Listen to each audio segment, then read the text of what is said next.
All right. Hello, everybody. Thank you for joining us today. This is Figma for Education, working with vector tools. This here is a webinar. We are going to be covering the basics of working with vectors. We're going to be covering a lot of useful tips and tricks. As you join, please set your chat to everyone. So go over to the webinar chat, set it to everyone. Let us know where you're joining us from. So we'll probably get started in a couple of minutes here. So let us know. So we have Lauren in Brooklyn. We got New York City. We got Austin, Texas, Portugal, Brazil, London, Vancouver, Argentina, Philadelphia, Macedonia. Hey, from California. How y'all doing today? So my name is Miggy. I will be walking you through today's content. So we're going to get started. Continue to let us know where you're coming from. I do just want to note, please refrain from sharing links in the chat. We will be sharing some links with you. We will be sharing with you all a starting file that if you wish to follow along today, you can. So here, let's just hit a refresh on this page. So Alex from the Figma from EDU team will be sharing out a link to this file. What you can do is when you click on this link, open it in Figma, and that will give you the ability to see the exact file that I'm going to be working on, that I'm going to be doing the demo with. So if you want to follow along, and I can see that you all are downloading it, right? About 27 of y'all, 28 of y'all, 29 of y'all have downloading this file. It's kind of fun to see that update live.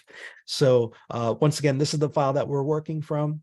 This is going to be, we're going to be talking about vector tools. We're going to talk about the pen tool. We're going to talk about a number of different ways to begin to create icons, illustration, and work with vector graphics in Figma's editor. All right, cool. So we got Las Vegas, we got North Carolina. So continue to let us know where you're coming from. You can also ask questions below. I will be covering that in just a moment. So today we have myself and we have Alex. Alex will be dropping links in the chat. So if you need access, you want your own copy to this file, feel free to do that. Alex is a marketing manager here on Figma for EDU. You could find us both on Twitter. I'm on Twitter as @Miggy. Alex is there as @AlexFigmaEDU. So if you want to reach out, if you have any questions or if you have suggestions, always feel free to reach out. Just so y'all know, this session is being recorded. This will be recorded. Hey, it's good to see you too, Laksh. How you doing? Make sure you set your Zoom chat to everybody. Please be kind.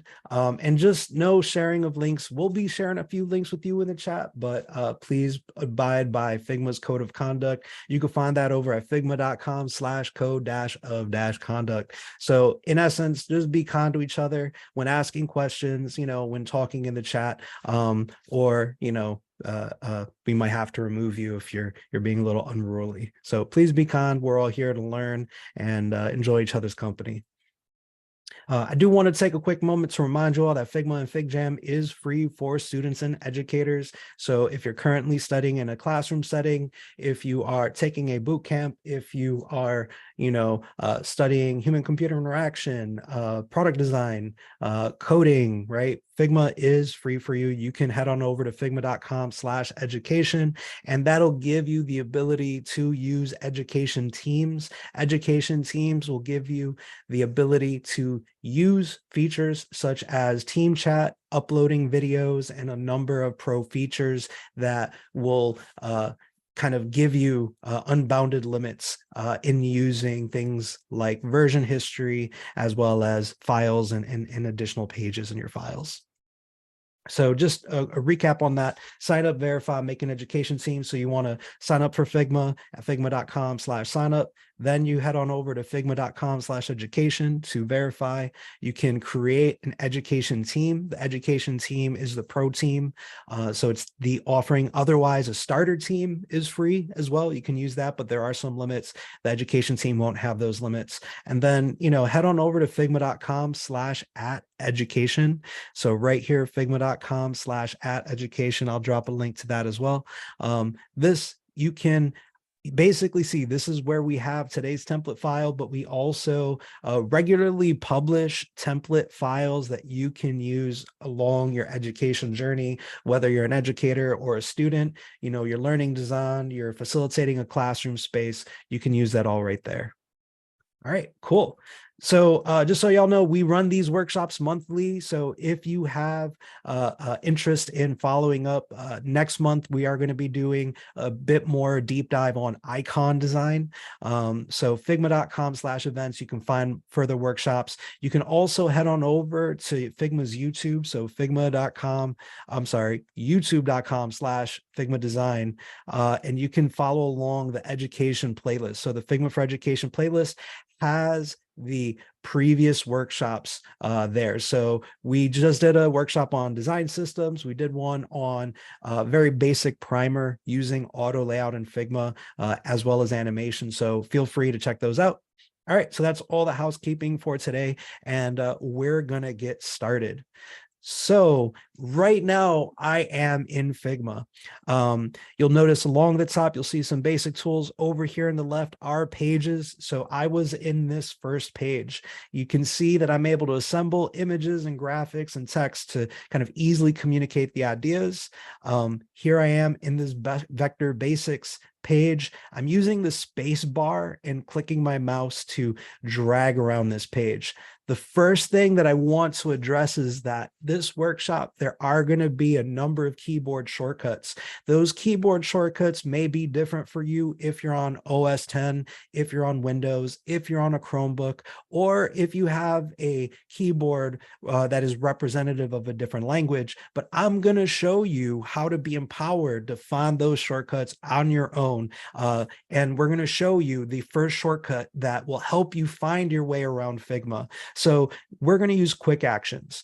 If you click on the top left area over here in this main menu, you'll see quick actions. When I click on that, it's going to bring up this little window up top. Another way to trigger that, for me, it's going to be either Command / or if you have a language keyboard that doesn't give you easy access to that / it's going to be Command P. So I'm going to press Command P. It's going to bring that up. If you're on Windows, it's going to be Control / or Control P. So we go the extra length to make sure that these keyboard shortcuts are accessible to everybody. So what I'm going to show you is when I press that keyboard shortcut, I can type in commands here. The first command I'm going to type in is keyboard shortcuts. So I'm going to use a keyboard shortcut to bring up all of my keyboard shortcuts. So when I click on this, you're going to see this little window down here that's going to allow me to navigate and view keyboard shortcuts that are available to me as I'm using Figma. Now, there are two panels that are going to be full of the keyboard shortcuts related to the concepts that we're going to be talking about today. I'm going to reiterate a bunch of these, but if you're working on your own and you want to find them, once again, Command / press keyboard shortcuts. If you go over to the shape panel, you'll see that there's shortcuts for the pen tool, the pencil tool, paint bucket, bend tool, remove fill, swap fill and stroke. That's actually one of my favorite ones. Flatten selection. So if you're making graphics, you want to flatten them down. I'll explain these concepts, but this area is going to give you a lot of those tools. There's also flip horizontal, flip vertical. So if you're making a graphic, you need to move it around. And as I mentioned, if you are joining us from Brazil, you got a Portuguese keyboard. I saw some of y'all in the chat today, right? If you go right here, keyboard shortcuts, and you come over here to layout on the right, you can actually change that representation. So when I go to Portuguese, I will now see the shortcuts that are specific for that Portuguese keyboard. Okay, so just wanted to make sure that you all at least feel empowered, that if there's something that you're looking for, you know how to find it. So let's talk about some of the basics, and then we're going to delve a little bit deeper. So Figma, the way that it works over here is you'll see I have this layers panel, right? The layers panel is everything that's on my canvas here in the middle. Anything that I select here, you'll notice that I'll have properties for it on the right. The first thing I want to cover is the primitives that we have in Figma. If I click in the top right over here, I'm going to make my interface just a little bit bigger for y'all there. When I click up here, you can see I have my rectangle, my line, my arrow tool, my ellipse, polygon, and star tool. So when I draw on a rectangle, I can change its fill. right? I can come here, I can draw a line, and I can change its properties over here. You'll notice that the line is a little bit different. It uses the stroke values. And then I can even adjust how that line begins and ends, right? And that's going to take us here to that arrow tool. You see, I've been able to kind of select some of these different end caps, and one of them might be the line arrow. Let's say you're using those line arrows often. You'll notice that there is an arrow and a shortcut key for it, Shift L. So I can select that object. I could delete it, press Shift L, and I have an arrow here. I can also, at any given point in time, change its properties over in the right-hand corner. So think about those key areas and feel comfortable knowing where they are.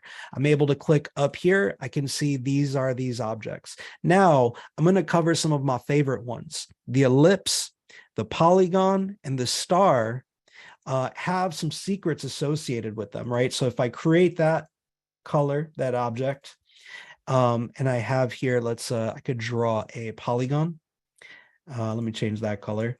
And I have a star. Oops, there we go. I'm gonna bring that. I'm gonna change its color. Oop, didn't actually select the color. There we go. What's cool about these primitives is they give you the ability to adjust them. When I select that circle, I can click on this arc tool and I can actually open it up like a little pie chart or like a pack person, right? There we go. I can adjust these values. This triangle, it's actually a polygon tool. So I could add additional points to those. Right here, this star, I can kind of bring this out. And now you might be thinking, well, what does this have to do with vector graphics? These are all vector graphic based. The second that I select any one of these tools and I press enter or the return key, I can now see their individual points that are constructing them. If I hit escape, I can exit out of that. And we're going to be talking about that in just a moment. So likewise here, if I can pull this out from the center, I can press enter, and you can see all of those individual points that comprise it. I can press escape and I'm out of it, right? And I can still edit this kind of main point right here.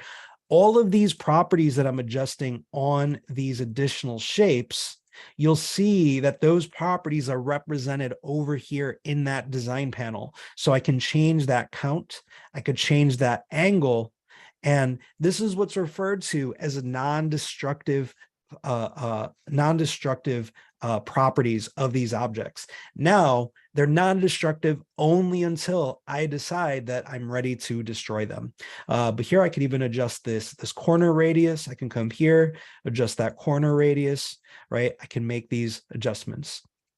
I can change the fill as well. So these primitives are going to serve some very serious purposes down the road. There's so much you can actually do with these. But if you want to basically get them so they're just their vector points, I can press Command E, and we're going to be talking about this a lot. That's that flatten shortcut from back here. So if I come over here, this flatten selection, Command E, if you're on Windows, it's going to be Control E. So when I press Command E, this is now going to flatten. We are going to lose these properties over here, but now I can double click and I have these individual points that construct this shape that I can now move and adjust, and I can create my own custom shape. I'm gonna hit Command Z a few times, Control Z if you're on Windows just to undo, and we're gonna move on to the next slide. So these are vector objects. Vector objects are comprised of these nodes. Everything from text to any kind of solid graphics that you're seeing are composed in this way. They're made using math. So each of these points, each of these curves are detailed. So if I was to double click, or if I were to select this object, I click on one of those points, we have these curves that are there to define the shape of that object. Now I can keep zooming in and I will not see pixels. If this were a raster graphic, and I'll write this down for you right here. So I'm going to press T, raster. Rasterized graphics use pixels to make up the visual. Here, vectors, they're using these points. So if I was to, let's say I make a duplicate of this, I'm going to hold down the Option key. It's the Alt key if you're on Windows. I'm going to drag this down here, and I'm going to right click and I can actually rasterize this. Oh, it's not available there. I'm going to select this command / rasterize selection, right? So now that I've rasterized it, if I look up close, I can see its pixels. Once it's been rasterized, it can't go back to vector without creating it manually. But I just want you all to see the difference there between a vector graphic that's generated using math, points, curves, shapes, versus a rasterized graphic, which is just using pixels outright. And once again, the way that I was able to rasterize this, right? I'm going to duplicate this and hold down the Option key. And then I hit command / I use that quick keyboard shortcut that I told you about earlier.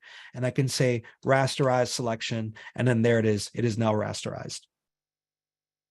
Okay, so Bezier handles, you might be thinking, all right, that's great, but I honestly, this doesn't make any sense to me whatsoever. So, oh, did I spell raster wrong? Oh, no, I thought I spelled it right. Okay, so let's say if I actually want to create this, right? When I double click on it here, so when or what purpose do you use raster? Raster graphics are JPEGs, they're photos. Anything that's photographic is going to be rasterized, right? So it's going to be bitmapped. Oh, no worries. Thank you, Alex. So a raster graphic is going to be any photographic things, like any kind of like images that you see. Vector graphics are used for logos, are used for icons. They're used for anything that needs to be scaled. If I were to try to scale this raster graphic, if I was to try to make this bigger, right, it starts to get very blocky, right? Because the image information isn't there. If you ever watched a movie and they say, enhance the image, you can't actually do that. I mean, they can probably do it with AI now, but it's cheating, it's lying. There's nothing actually there. The vector graphic, however, because it's made of these math points, I can scale it, and it's always going to be nice and crisp. That's why people use it for branding. They use it for logos, because your logo is going to be something as small on a business card or as large as a billboard. The reason that that's important for creating graphics on the web is that now that we have devices, we have phones, we have big monitors, we have small monitors, all of these devices have different displays and can display things differently. When you have these graphics interfaces, all of this interface that I'm in inside of Figma is fully vector based. I can keep scaling it and everything still looks nice and crisp. If this wasn't if this was raster based, the second that I scale it too far, the interface wouldn't be clear and legible. Cool. So we're going to talk about Bezier handles, Bezier curves. Bezier curves give you the ability to create these graphics. They give you the ability to control how they're shaped. So here, this is, oh, thank you, Tamara, I appreciate that. This here are using these points, right? So these points and these curves are basically used to create that shape. And I'm going to show you how I can easily create a shape like this. So if I was to draw out a circle, right? And what I did that like magic. It just popped out of nowhere. I pressed the O key. The O key is that circle tool, right? There it is. There's the ellipse.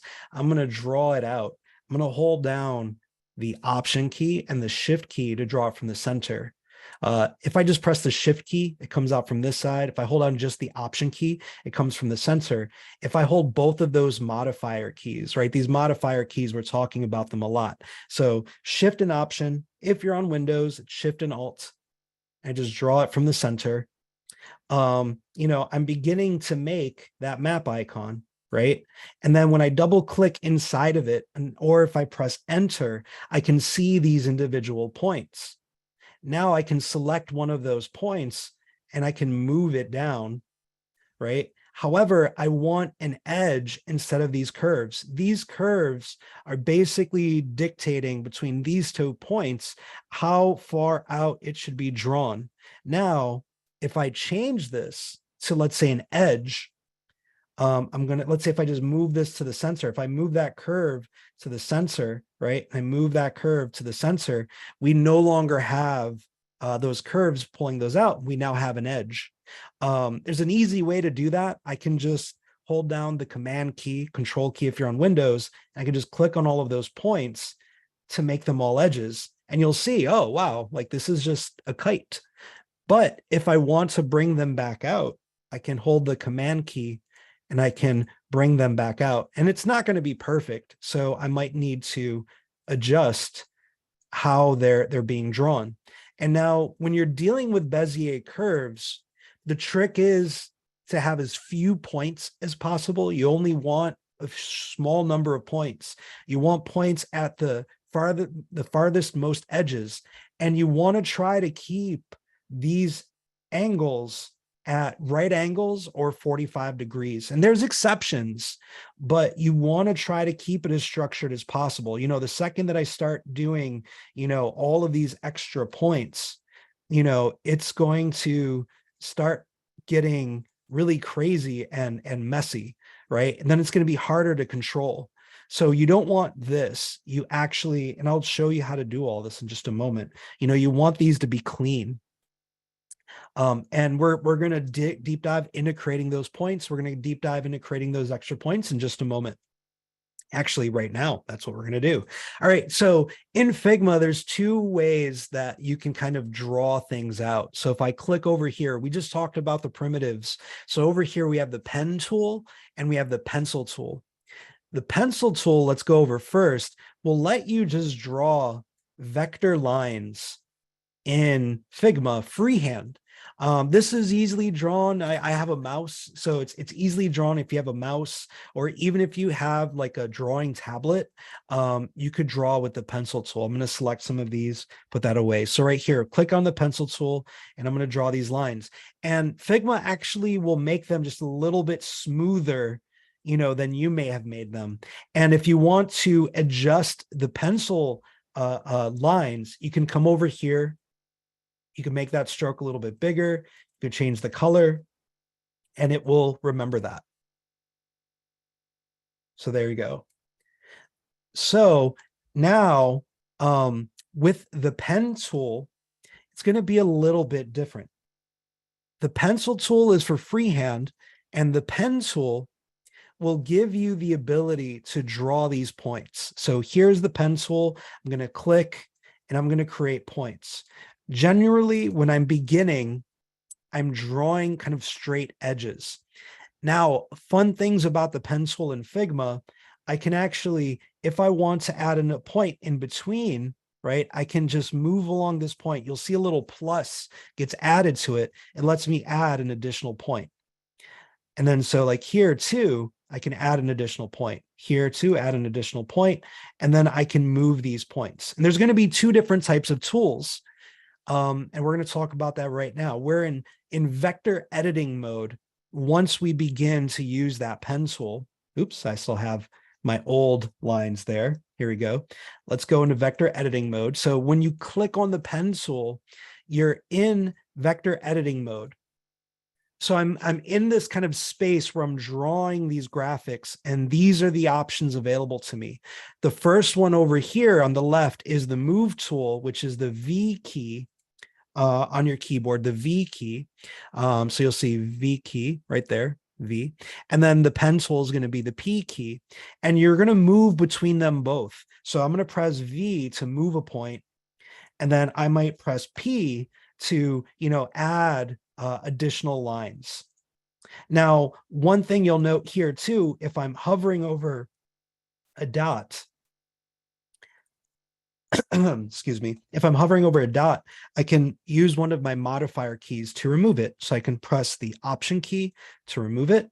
And I'll show you how to adjust those as well. But once you are in this vector editing mode, right, you are in the mode until you're done. So you can press done up here, and then you'll have that vector object. And we're going to dig deep dive into that. You'll notice here on the pages, we have the pen tool deep dive, and that's where we're going to spend a little bit more time.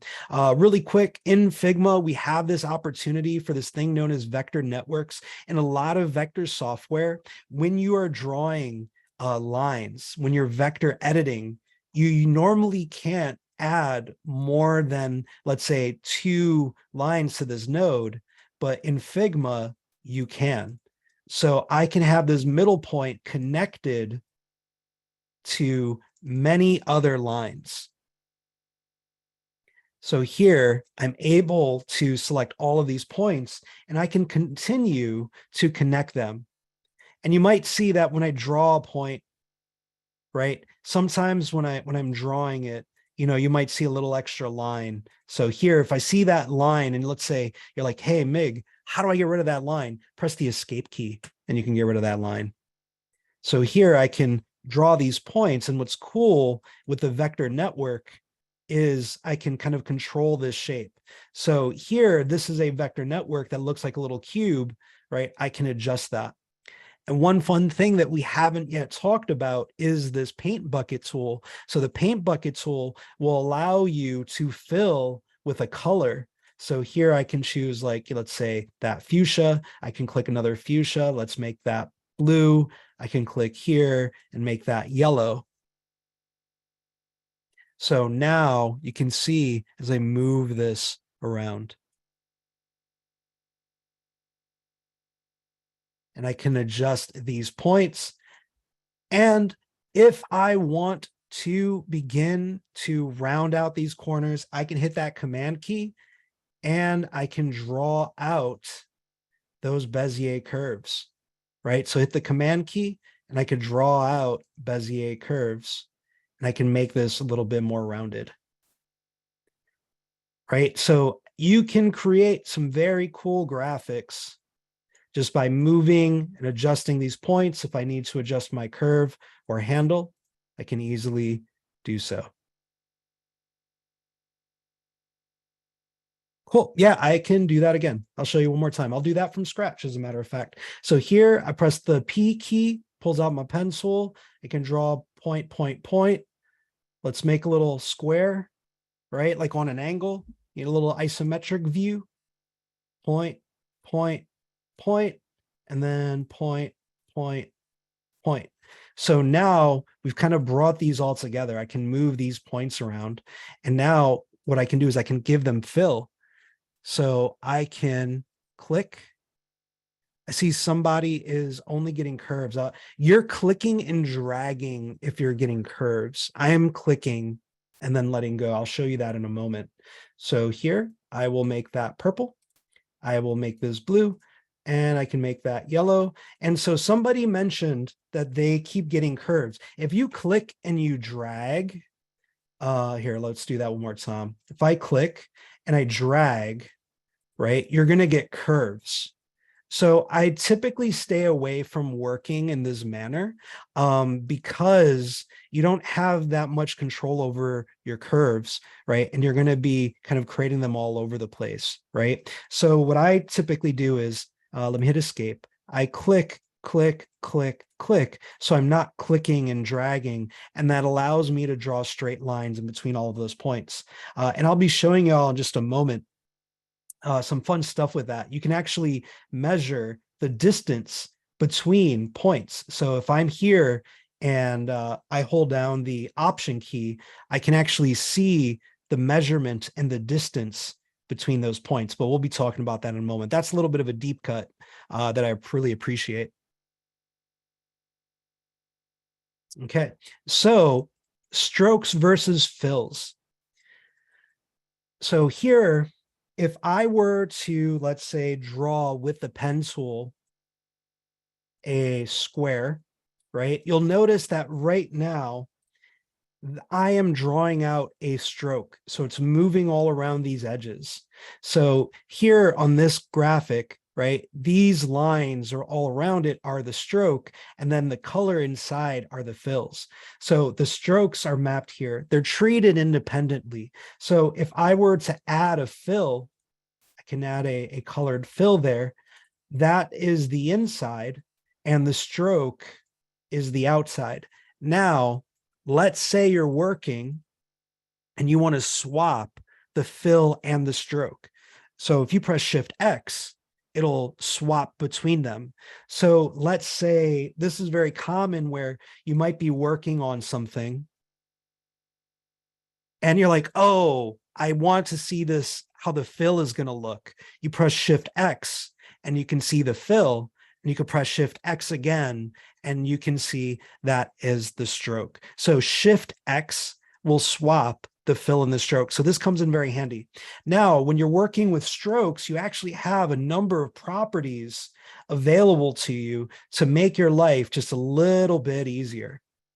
So here I drew out a line. And so like, let's draw out a full, let's just draw a little funky shape here.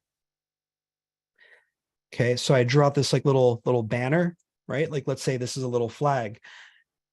If I come over here to these three dots, I'm going to get the advanced stroke panel. So the advanced stroke panel is going to give me some options. I can set the joins. The joins are any points where these dots are interconnected. I can make them round, right? So this is really cool if you're looking to make a particular type of style. You want those softer edges. I can even choose them to be beveled along those edges. Or I can just have them be at normal corners, right? They're like a mitered edge.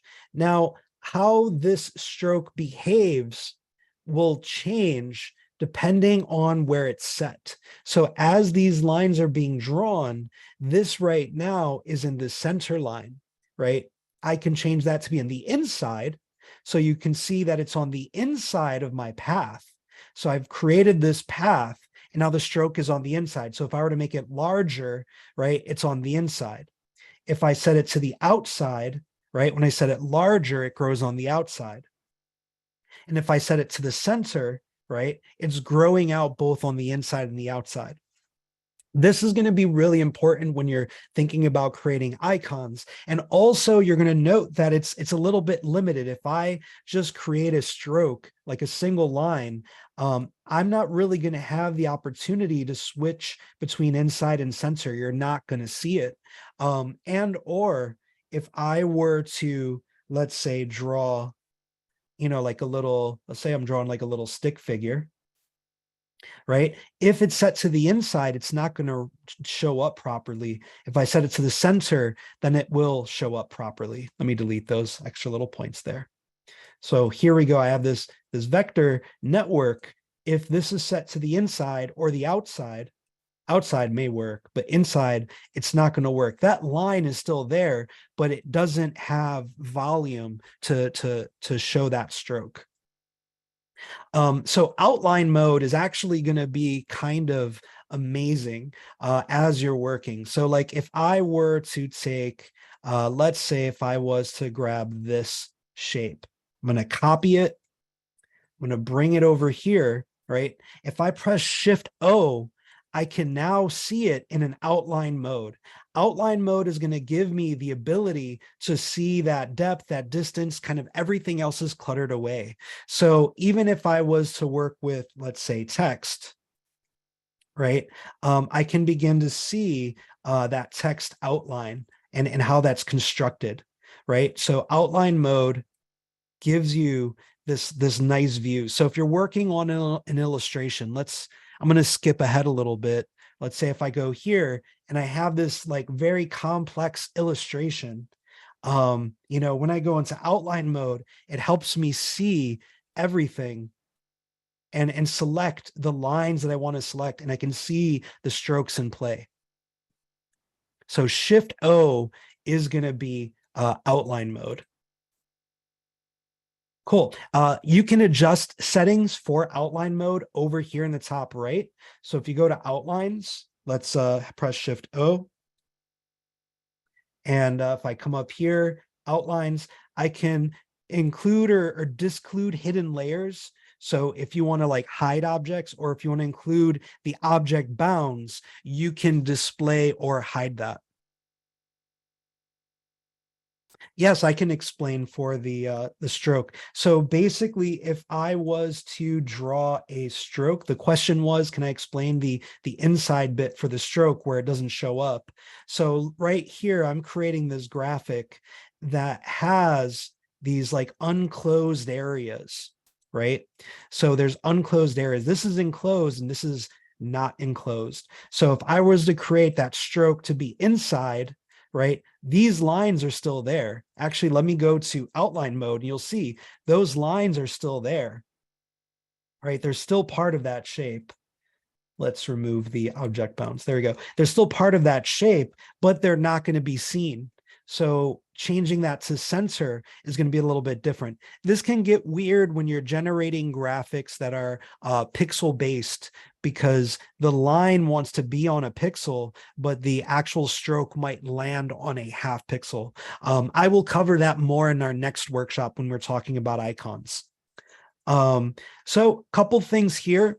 When you're working in Figma, you're working in, I'm going to draw a frame. So I'm going to press F key. I'm going to draw a frame. The frame is how you frame your objects. And over here, I'm going to click on a layout grid. So you'll see that over here to the right, it draws out a little grid, and I can adjust how big or small I want this grid to be. There's actually way more options to get into adjusting a grid. But what I want to do is I just want to show you that when you're working in Figma and you're drawing out, shapes, you'll see when I click on any point, you'll see it has an X value, a Y value. It's mapping that in this space. When I have my snap settings, right, the snap settings are going to determine how these things are going to snap. If I turn off snap to pixel grid, or if I turn off snap to geometry, I have more free-flowing access to where I place my points. If snap to pixel grid is on, it's going to snap to the actual pixels of this object. So if I were to draw a rectangle, I press the R key and I draw a rectangle, right? I'm going to get nice solid whole values. If I change that to, let's say, Command P, I'll change snap, and I snap to pixel grid, I turn that off. Now, when I'm adjusting this, you're going to see these values that are half pixels. So that's something that you have to be mindful of. I'm going to show you how you set that. So you can set that using the keyboard shortcut that I demonstrated earlier, Command P or Control / It's also going to be here in the menu under preferences. You'll see all three of those options grouped together. So snap to geometry, so that's going to be snapping to like other shapes. Snap to objects is going to be snapping to object bounds, and snap to pixel grid is going to be the grid that you're working through. Cool. All right. So let's do a little bit of a deep dive into the pen tool here. I have a number of shortcuts that we have available. So once again, one thing that you can begin to do as you're working is, draw over other objects, or begin to press enter and see how other objects are created and crafted, right? And more often than not, I'm actually using other objects as the base for my drawing. So I might, come here for like an eyeball. Let's see, I might come here for an eyeball and corner these points out to like, make an eye, and then use the existing points to draw that out. And I'll show you how that is going to work and what shortcuts you can use, as well as some really fun ones. Let me just undo a bunch, go back there. All right, cool. So the pen tool, P key, move tool, V key. I'm moving through those a lot. So here, if I was to begin to draw a shape, so click, click, click, click. Let's say I'm drawing a shield. I can create these points. And you'll notice a couple things. If I'm holding the shift key, right, it'll snap to that other point. So if I want this to be nice and even, I'm pressing the shift key, right, and I'll see that snap. Even here, as I'm drawing this out, I can, let's see, I'll draw this out again. So boop, boop, boop, boop. It's going to align. And then up here, it's going to align. And then I can click that. Now, with these points, if you want to delete a point, right, and you press the delete, and I see someone mentions the mirrored way. There's a total approach to, oh, I'm glad I'm able to solve your decimal problem. There's actually a really cool way to do mirrored graphics, and hopefully we'll have time for that today. We use components for that. If I wanted to delete this point here, right, we remove the whole line. Let's say you're like, oh, I have this point, but I want to delete it. But then after I delete it, I still want these 2 points to connect. I'm going to press Shift Delete, right? So I'll show you that one more time. Let's say here, I have 3 extra points. I want to remove them. I click, drag, Shift Delete, and they're gone. So click here, right? Let's say I have these points here, click, drag, Shift Delete. Now, what else is great is if I was using the pencil tool, right? So let's say I was using the pencil tool, right? I can double click on that. And if I want to, I can select some of those points and press Shift Delete. Oh, that one will do it weird. Let's do it this way. Shift Delete, Shift Delete, Shift Delete. And what it does is it actually heals that line. So even here, select that point, Shift Delete, Shift Delete, select those 2 points, Shift Delete, and you'll see that we're getting nicer kind of curves resulting from that. So once again, if I was to, with the pencil tool, Shift P, right, I draw this squiggly line, I can double click in and I can Shift Delete, Shift Delete. Oh, sometimes it goes, you don't want to go too crazy there. Let's see. Shift Delete one at a time to better guide it on its way out. So see, Shift Delete. And Figma is going to do its best to create the smoothest curve that you may want to be creating. So once again, that's here. That's delete and heal, Shift Delete. So let's say I am working on this, right? Let's delete some of those extraneous points. Let's Shift Delete that one. Let's say I select these 2 points here, and there's a couple things I can do.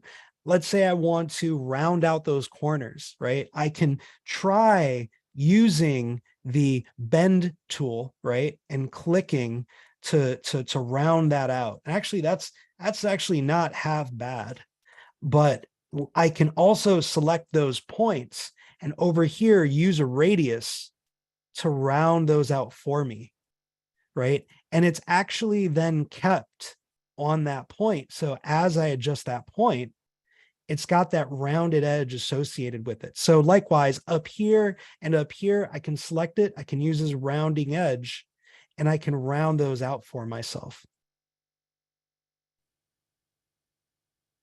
Cool. So see, I can adjust these points here.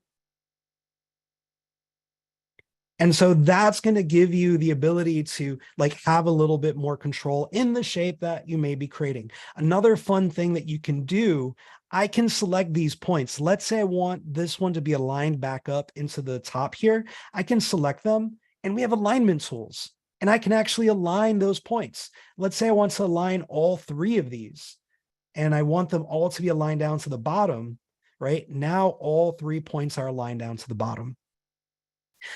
So okay, so I see a question. Someone's actually asking, is it possible to rotate selected points in the edit mode? Unfortunately, you can't. And I know that that's a problem. That's something that I've been asking for. So the question is I can actually flip objects in here, right? So if I were to move this point that way, in vector editing mode, I can press Shift H and I can flip it, right? I can press Shift V and I can flip it vertically, but there's no good way for me to rotate them. And that's sadly, it's a limitation, but thanks for the call out. Yeah, I can do the alignment thing one more time. So here, if I select, let's say I'm working with these 2 points and I want them both to be aligned together, right? I'm creating this funky little shield that I have here with my non-destructive border radiuses. I can align them using that align sensor verticals. And now that they've both been selected, I hold down the Shift key and I can select them together, right? Now that they've both been aligned, I can move them together. Cool. So let's talk about a couple more things. Let's say if I was to create let's say if I was to make a fun little, like curve here. Now, the way that I'm creating this curve, draw the pen tool, I create 2 lines. If it's still sticking, I press escape. I hold down the command key. That's going to bring up this bend tool. The bend tool is going to allow me to pull out those handles, while I'm pulling out those handles, I hold down the shift key, right? The shift key, if you hold it, it'll allow that handle to go at a right angle or a 45-degree angle, right? So usually you want to keep those at those angles. Thank you, Alex. So I can keep those angles, as is. So let's say if I, in the vector editing mode, I hold down the Option key, you'll see that my cursor changed to 2 arrows. I can duplicate this up, right? And I have these 2 lines. Now let's say if I want to join these together, I can select both of those lines and hit Command J. I can select both of these lines and hit Command J. And now if I want to change this to fill, I can press Shift X. So here I'm able to now create this graphic. And I'm actually going to address that in a moment. And I show the beginning of how I made those curves and how did I duplicate it that fast. I'll walk you through it one more time.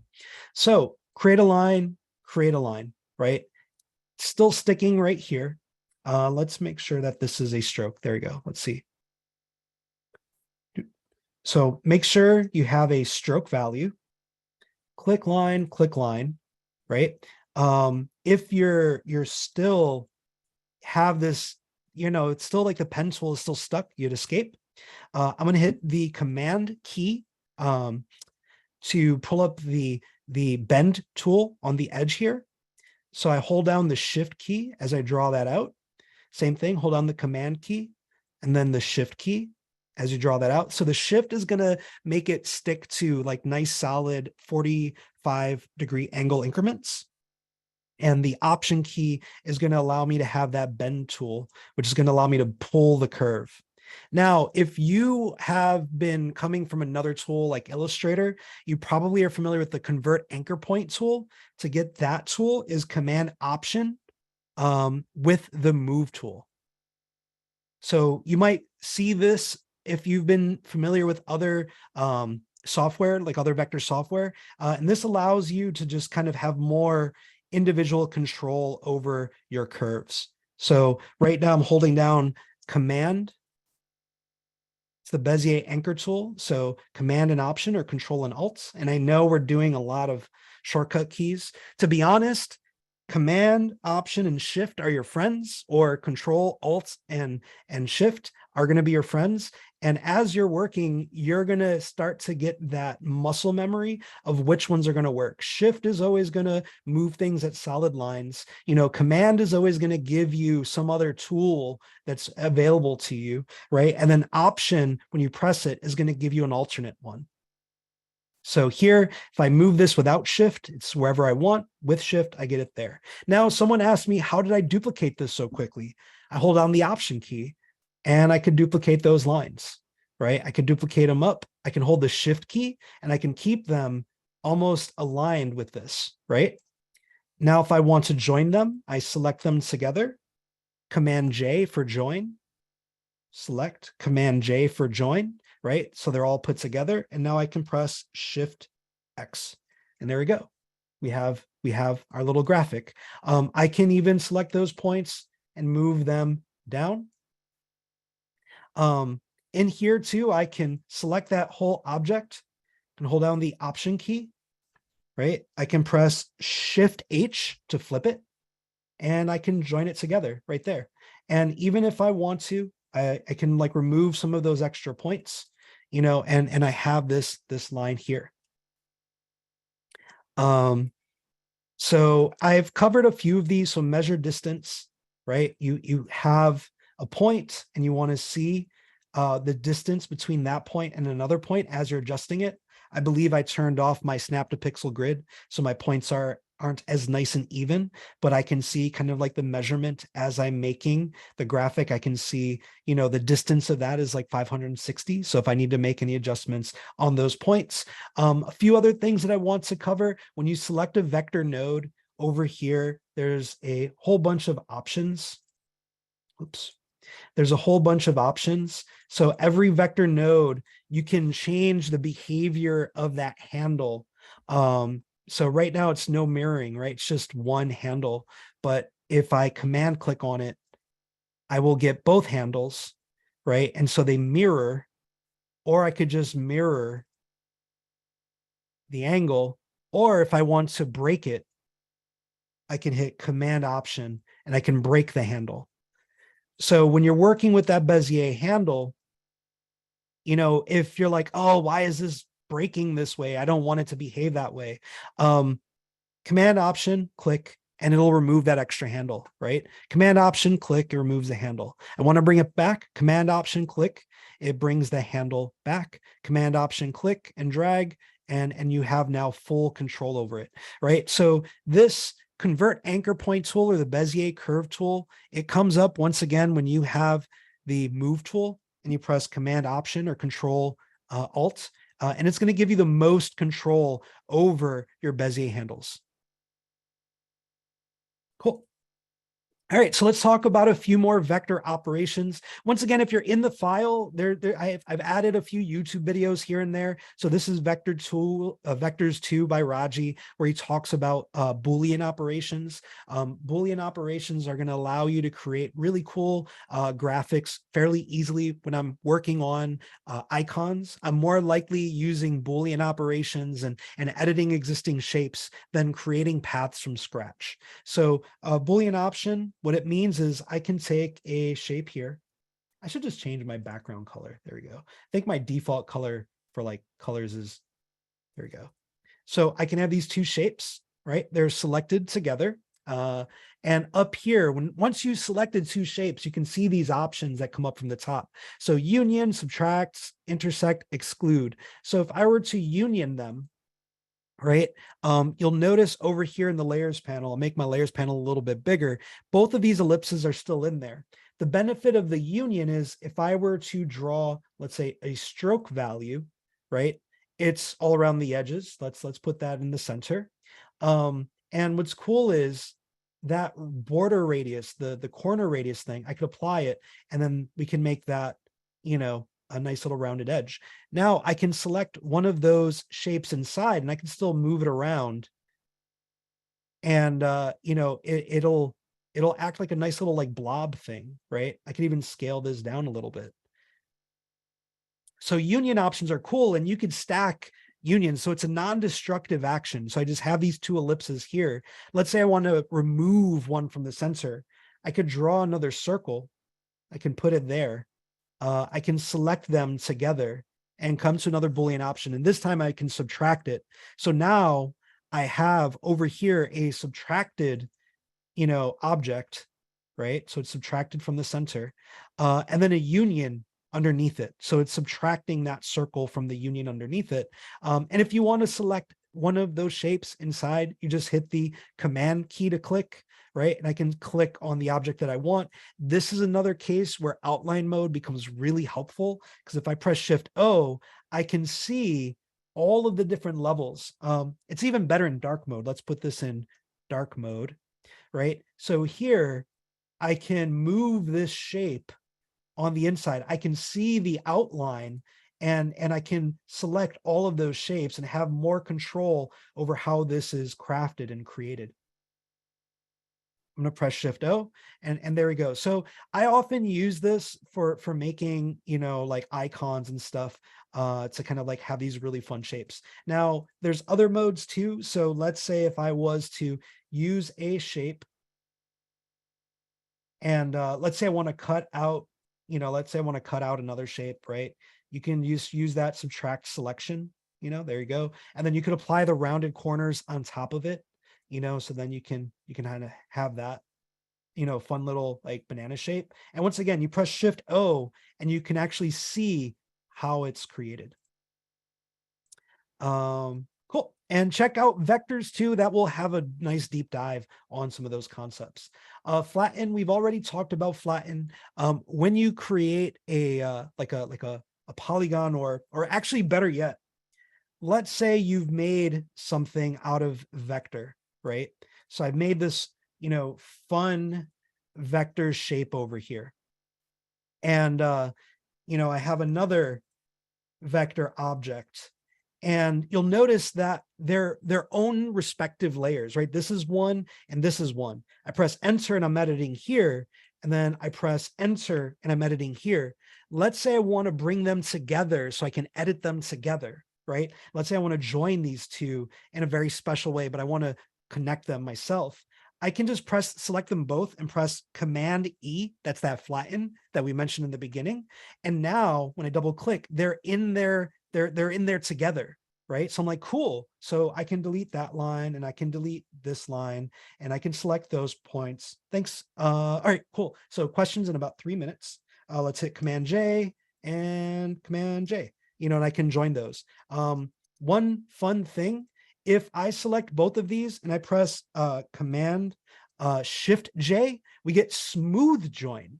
So once again, I'll show you how that works. If there's like kind of velocity, if there's like an angle to this, and I press Command Shift J, it'll smooth join versus Command J, which is a straight join.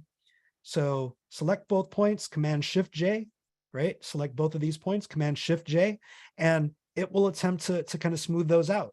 And then here, if I get these points, Shift Delete, and they're smoothed out as well. So I can begin to kind of rough out the graphic shape that I want, and then Shift X to swap the fill and the stroke. Outline stroke, let's just do really quick. If I were to have some text and I want to outline my text, I'm going to make my text larger. By the way, if you ever want to scrub your text size, hold down the Option key and you can scrub your text size to be very large. Otherwise, you're here, you're trying to move, it doesn't work. Hold on the Option key, Alt key if you're on Windows, and you can scrub that text larger. But now I can right click and outline stroke. And if I press enter, you can see that I have my text as vector points. So if I want to delete a vector point, if I want to, like join my text together, do weird stuff, I can totally do that. All right. So here we go. I was going to cover masks. I have a bunch of videos on masks. I can probably add one here, but basically take this object. I'm going to put it behind everything else. I'm going to select them all together, right click, uses mask. That mask basically is a little group that has all of the objects inside. So the star is actually at the bottom and it's masking up everything that's inside of it. So if I right click and I click uses mask again, it undoes it. And I undo it, and then there it is. So masks are kind of great. And then there's non-destructive effects. So if I select a shape, you can come down here, choose effects such as inner shadow, drop shadow. The really cool thing about these effects is that these are also non-destructive. So even here, this is like a background blur. So these scale large and small. So if you were to apply a drop shadow, this can be on any object. I can grab, let's say, this fun little guy over here and apply, a inner shadow to get like a lighting cue, move that X, move that Y, and even change the blend mode, right? So I can go, like an overlay blend mode to get like the effect that I want. Cool. And then also check out Super Variant Brothers. It's a link that I put in the shared file. This is Joey Lamelas. He made these really awesome Mario and Luigi illustrations that are fully vector based. So this is just using vector shapes and those like outline modes and blurs. So these are all vector based graphics that were created. So you can check that out. All right. And I do believe we're coming up on time. We do have time for some questions. We do, Mickey. And if you slide over to the right in that file, you'll see some of the stickies that we've been collecting. Awesome. Thank you. Perfect. Cool.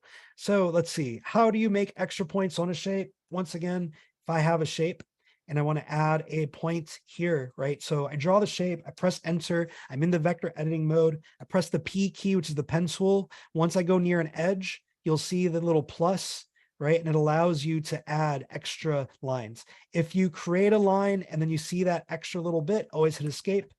If you want to delete heal, shift delete. One fun thing that I did want to cover, if you have something like a circle, if you have something like a circle, let me make a perfect circle. There we go, holding down the shift key. If you command click on every one of those edges, it'll make a perfect diamond. Make that darker. And then if you command click on it again, it'll make a perfect circle again. So use that Bezier right here, this tool, the bend tool, by clicking on points, and it'll actually create some very nice curves for you. All right, how do we get all the lines to be the same size, height, width in the isometric cube example? All the lines that are in here in the isometric cube are all connected. This is a vector network. A vector network allows you to connect all of those points, and then I can go to the stroke tool here, and we put this into the center. So this vector network, by the way, they're all in the same vector object. So I'm going to cut that out with Command X and paste this on its own. And there you can see I'm moving those around. All right, so what was the shortcut of making the object scale from the sensor? So if you want an object to scale from the sensor, so if I hold on the Shift key and I'm scaling this, right, it's just scaling from the top left. If I hold on the Option key, Alt key if you're on Windows, it'll scale from the center. Is it possible to align an object to a single vector point of another object? Yes, kind of. It depends. So when you're in vector mode, you're basically like, you're just kind of like self-encapsulated there. So you can like snap an object to that point, like to like its edge points. You'll see those snapping right here when you're outside of vector mode. When you're in vector mode, you can align things together. So if this was up and down, right, I can select those points and then align them to the center. And I press, when they're both selected, they can both be moved at the same time. Are you planning to implement 3D space in Figma? I think that there's a couple plugins that do stuff with 3D. I don't know. I can't really speak to roadmap stuff.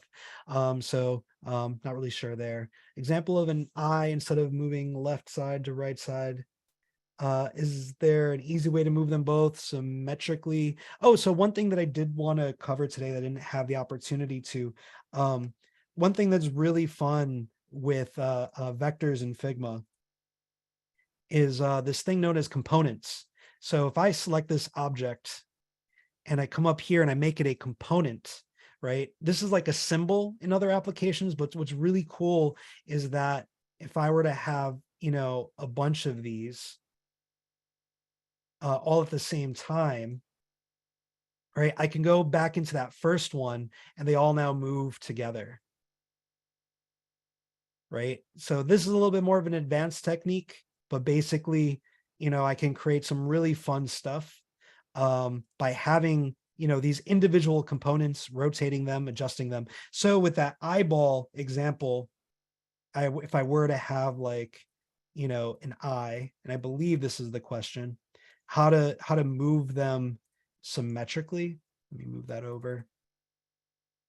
So if I was to make a little eyeball, and this is now a component and an instance, now they can look around. Cool. Let's see. I'll have one more question. Could you elaborate, please, the pane when a 16 pixel icon isn't aligned in the center? That's a little bit more of a complex question. Basically, when you're dealing with like retina imagery, you're dealing with essentially smaller pixels. I don't actually have the space to answer this now. Actually, if you join my icon making a workshop next month, I will definitely be covering a lot of this, but fully understand your question. Short answer is because it's vector, it's scalable, it's okay. On a retina screen, it's generally going to be fine. What you want to do is align at least one side of a stroke. So basically the question is, if you're working on a grid and you have a line that's here, and let's say you have a 1 pixel line, let's make this grid 1 pixels. 1 pixel, there we go. So when you have a 1 pixel grid and you have a line, it occupies 2 halves, right? So that's an issue. But when you're thinking about modern devices, they're actually all scaled up by 2. So when this gets scaled up, that's also scaled up. Some people, they recommend using a 2-pixel line. So if you look at material design, they talk about using 2-pixel lines for better alignment when you're placing objects. So then this way, like as I'm drawing shapes. But the real answer is, let's say if you have a 3-pixel line, the real answer is change your nudge settings, command space nudge, to 0.5. And then you can nudge it over. So one side of the line lands on a whole pixel. So you don't necessarily need it to, like, let's say, here we go, 1. Yeah. So 1, as long as one side of the line lands on a whole pixel, you're in good shape. Because not that many people are looking at very, old school screens anymore. Sorry for the divergent rant. And then how do I convert a logo image to vector? There isn't going to be a way to convert a logo to vector. You do need to trace it. You do need to create it again. Any kind of vector creation software or auto conversion is going to create a bunch of extra lines. It's going to require a lot of cleanup. Here, I did have an example making underlays. We didn't get to go to it today, but basically, put an object, set it to a lower opacity, right click and choose lock, and then you can draw over on top of it. Cool. So thank you all for joining us today. And yeah, Alex, you want to say anything about any upcoming workshops? Definitely. So I just dropped in the chat 3 different links. The first is a session feedback, an idea for a future workshop. Forms, if you can go ahead and just fill that out, let us know how we did, if you want to see more of this content in the future, or if there's a topic you want to know more about, definitely drop it in that feedback form. The second is sign up for future Figma EDU events at that URL. We have lots going on and we're always adding new events. And the third is you can always check out past workshop recordings at that YouTube link. We add them all to a playlist, and this recording will be added to that playlist in about a week. Again, I'm going to drop that in the chat for you. Thank you so much for coming. Please give us tons of feedback to show us what you want to see in the future and how we can make these workshops work better for you. Awesome. Passing it over to you, Miggy, to close us out. Well, yeah. And once again, I saw some of y'all. If you ever need to find any of these workshop files, if you go to figma.com/@education, you should find them here. So you'll see the working with vector tools and previous workshops, introduction to design systems, presenting with Figma, learning auto layout. So check out our community page and you can get access to these files. I will be updating this file to have a YouTube link with this recording, as well as you will be sent a recording. So thank you all for joining us today. Thanks for the kind words. Thanks for being here. Feel free to reach us. And thank you, Alex. Thank you, Lauren, for hopping on today. Have a wonderful weekend. Awesome. I'm just going to flip this in the chat one more time. And one more quick plug, follow Miggy on Twitter. He is at Miggy. He posts lots of great content, videos in between the workshops, and we'd love, love, love to hear from you. I'm going to float our workshop feedback and sign up for next month's event in the chat one more time, but we're so happy to have had you here today. See you at the next one. Bye, y'all. Bye, all. Thank you.